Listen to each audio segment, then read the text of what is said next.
Hello class. आज हम संस्कृत में अकारांत पुल्लिंग शब्द का रूप लिखना सीखेंगे। अकारांत मीन्स जिनके अंत में अ आता हो, जिनके भी अंत में अ आता है, जैसे बालक, राम, श्याम, देव। कोई सारी शब्द हो जिसके अंत में अ आता है उसे अकारांत पुल्लिंग शब्द कहा जाता है। और अकारांत पुल्लिंग शब्द या कोई भी हम जो रूप लिखते हैं, चाहे स्त्रीलिंग का हो या पुल्लिंग का हो या नपुंसकलिंग का हो, सबकी 8 विभक्तियां होती हैं। सबसे पहले हम उसके लिए विभक्ति लिखते हैं पहले कॉलम में, फिर एक वचन एक जने के लिए। और संस्कृत में कितने वचन है? 3। तो पहले विभक्ति, फिर एक वचन, फिर द्विवचन और फिर बहुवचन। यानी कि एक वचन एक जने के लिए, और द्विवचन 2 जनों के लिए, और बहुवचन 2 से ज्यादा के लिए। आज मैंने शब्द लिया है बालक, अकारांत में बालक। तो हम जो रूप लिखेंगे वो बालक शब्द का रूप लिख रहे हैं। अब मैं आपको बता रही थी इसकी 8 विभक्तियां होती हैं। अब जो रूप जब हम लिखते हैं 8 विभक्तियों का, तो कारक भी 8 ही होते हैं। ये जो विभक्तियां हमारी चलती हैं वो कारक के हिसाब से चलती है। पहली विभक्ति में कर्ता कारक, पहला कारक कौन सा है? कर्ता। तो कर्ता का निशान होता है ने। दूसरी विभक्ति में कारक दूसरा कौन सा होता है? कर्म। तो हमारा कारक दूसरी विभक्ति में कारक आ जाएगा हमारा कर्म को। हमारे कारक कैसे है? कर्ता ने कर्म को करण से का मतलब द्वारा। तो पहली विभक्ति में कर्ता कारक, दूसरी विभक्ति में कर्म कारक, तीसरी विभक्ति में कर्ण कारक, चौथी विभक्ति में कारक संप्रदान होता है, कारक चौथा संप्रदान। तो चौथी विभक्ति में संप्रदान कारक। पांचवा कारक होता है अपादान, से वाला अलग होने वाला। तो पंचमी विभक्ति में अपादान कारक आएगा। छठा हमारा कारक होता है संबंध कारक, जिसका निशान होता है का, की, के। तो छठा हमारा आ जाएगा, छठी विभक्ति आएगी संबंध कारक की। सातवां कारक होता है अधिकरण। तो सप्तमी विभक्ति में अधिकरण कारक आएगा, जिसमें में पर निशान आएगा। लास्ट होता है हमारा कारक भी संबोधन और हमारी विभक्ति भी संबोधन। ठीक है, उसमें संबोधन में क्या होता है? हे, अरे, जो भी होते हैं वो शब्द काम में आते हैं। अब हम शुरू करते हैं। बालक शब्द का रूप है तो प्रथमा विभक्ति में पहला कारक है कर्ता, और कर्ता का निशान होता है ने। जब भी आप वाक्य बनाएंगे तब आपके ये बहुत काम आने वाले हैं। क्लास 6, 7 और 8 तीनों क्लासेज के लिए ये रूप अकारांत, और स्त्रीलिंग के लिए आकारांत, और नपुंसकलिंग, तीनों ही मैं रूप करवाऊंगी आपको। तो ये 6, 7, 8 क्लास के लिए बहुत ज्यादा उपयोगी चीज है। इससे आप सेंटेंस बनाना सीखेंगे। अब पहला कारक है कर्ता, तो हमारी प्रथमा विभक्ति में आएगा कारक कर्ता, और कर्ता का चिन्ह परसर्ग क्या होता है? ने। तो हमारा रूप चलेगा बालक है, बालकऊ, बालकहा। एक वचन बालक है, एक बालक ने, निशान क्या है हमारा? ने, परसर्ग है हमारा ने। एक बालक ने, बालकऊ, बालकहा। बालक है, एक बालक ने, बालकऊ, 2 बालकों ने।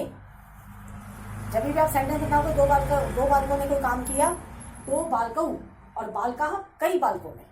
ठीक है, कर्ता का परसर्ग ने, तो बालक है, बालकऊ, बालकहा। बालक है मतलब एक बालक ने, बालकऊ 2 बालकों ने, बालकहा कई बालकों ने।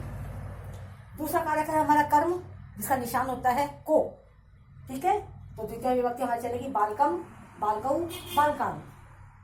निशान क्या है हमारा? को, परसर्ग है को, एक बालक को, 2 बालकों को और कई बालकों को। ठीक है, अब हमारी तृतीय विभक्ति तीसरा कारक है हमारा करण कारक। करण कारक का निशान है से, किसी चीज के द्वारा। जैसे मैं चौक से लिखती हूँ, बच्चा साइकिल से स्कूल आता है, किताब से हम पढ़ते हैं से द्वारा। ठीक है ना, किसी चीज के द्वारा। तो तृतीय विभक्ति करण कारक, निशान होता है हमारा से के द्वारा। बालकेन रूप कैसे चलेगा? बालकेन, बालकाभ्याम, बालकई। बालकेन, बालकाभ्याम, बालकई। एक बालक के द्वारा, 2 बालकों के द्वारा और कई बालकों के द्वारा। दोबारा रिपीट करती हूँ। बालक है, बालकऊ, बालका। एक बालक ने, 2 बालकों ने, कई बालकों ने। ठीक है, क्योंकि निशान क्या है हमारा? ने। दूसरा हमारा कर्म कारक, बालकम, बालकऊ, बालकान। बहुत आसान है, आप अगर याद करोगे तो। बालक है, बालकऊ, बालका। बालकम, बालकऊ, बालकान। बालकेन, बालकाभ्याम, बालकई। ऐसे राम का देखो, राम है, रामहु, रामः। रामम, रामऊ, रामान। रामेन, रामाभ्याम, रामई। तो दूसरे में एक बालक को, निशान क्या हमारा? को। एक बालक को, बालकऊ है तो 2 बालकों को, और बालकान है तो कई बालकों को। दो से ज्यादा होते ही कई बालक। तृतीय विभक्ति कर्ण कारक से द्वारा, ठीक है। बालकेन बालकाभ्याम बालकई, एक बालक के द्वारा कोई भी काम किया जाए एक बालक के द्वारा, बालकाभ्याम दो बालकों के द्वारा, और बालकई कई बालकों के द्वारा, ठीक है। अब हम लेते हैं चतुर्थी विभक्ति। चतुर्थी विभक्ति हमारा चतुर्थ कारक होता है, चौथा कारक होता है संप्रदान कारक और निशान होता है के लिए।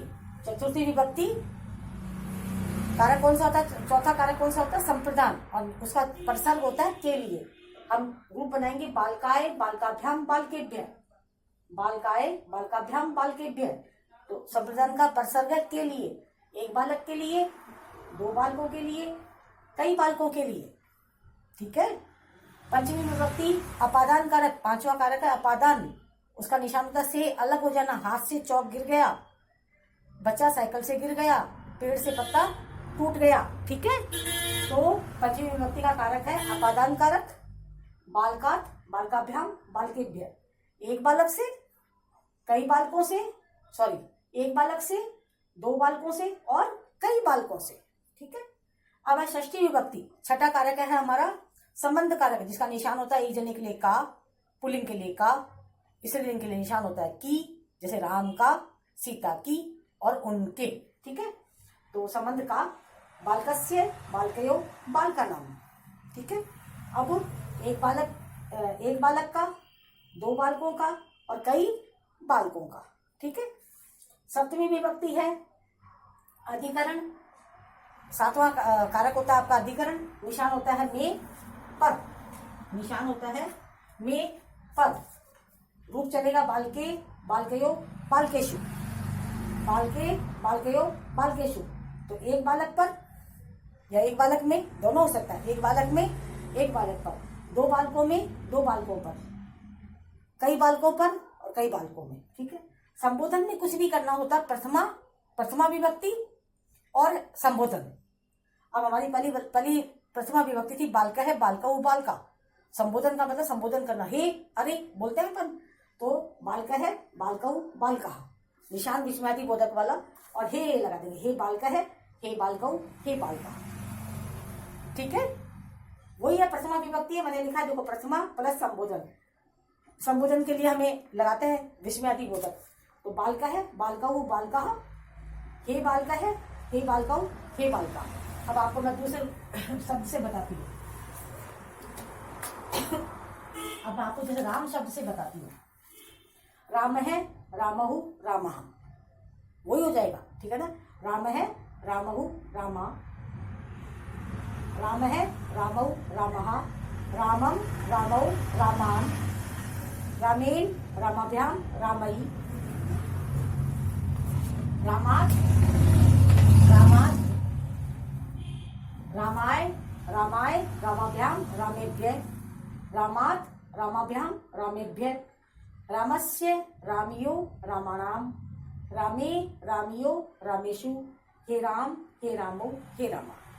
किसी भी शब्द का हम बना सकते हैं, जिस तरह से हमारे कारक चलते हैं 8, उसी तरह से इनकी विभक्तियां चलती हैं। आपको अच्छे से याद करना है और बहुत अच्छे से इसको लर्न करके, बहुत मुश्किल नहीं है, सीधा सीधा विभक्ति आपको प्रथमा से लेकर संबोधन तक। और राम है रामौ रामा, रामम रामो रामान, रामेन रामाभ्याम रामई, रामाय रामाभ्याम रामेभ्य, रामात रामाभ्याम रामेभ्य, रामस्य रामियो रामाणाम, रामे रामियो रामेशु, हे राम हे रामो हे राम। ठीक है, अच्छे से लर्न कर लेंगे, कॉपी में कर लेंगे, ठीक है। अच्छे से, बिल्कुल अच्छे से लर्न करना, कॉपी में कर लेना है। Thank you.